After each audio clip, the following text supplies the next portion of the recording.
November 22, 2016. The ExxonMobil refinery in Baton Rouge, Louisiana.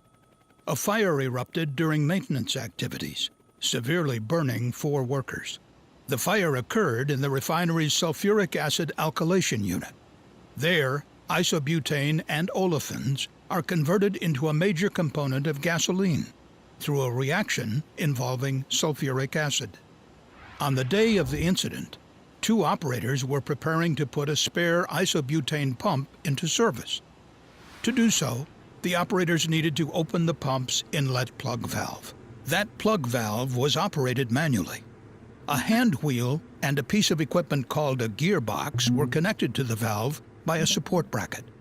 The gearbox uses gears to make it easier to turn the valve stem into the open or closed position. The operators turned the hand wheel on the spare pump's inlet plug valve, but the gearbox was not working properly, and the valve would not open. When the gearbox was malfunctioning, it was an accepted practice in the alkylation unit for operators to remove the gearbox so that a pipe wrench could be used to turn the valve stem and open the valve. The gearbox was connected to the valve body by the support bracket using bolts. The operators removed 4 vertical bolts from the valve. But unknown to the operators, these bolts also secured a critical pressure-containing component of the valve known as the top cap. Approximately 3% of the numerous plug valves in the refinery's alkylation unit were designed so that the gearbox support bracket attached to the top cap.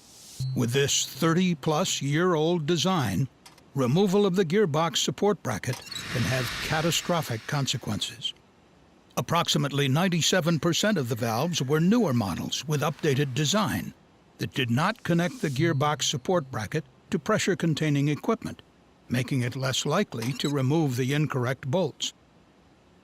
With bolts removed from the top cap, one of the operators attempted to open the valve by rotating the valve stem with a pipe wrench, while the second operator stood by and observed. The valve immediately failed and came apart. Pressurized isobutane escaped from the valve, forming a flammable white vapor cloud. The 2 operators warned others in the area and directed them to evacuate.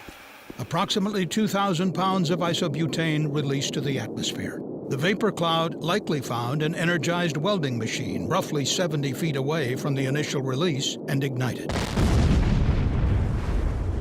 The resulting fire seriously injured 1 ExxonMobil employee and 3 contractors working in the area.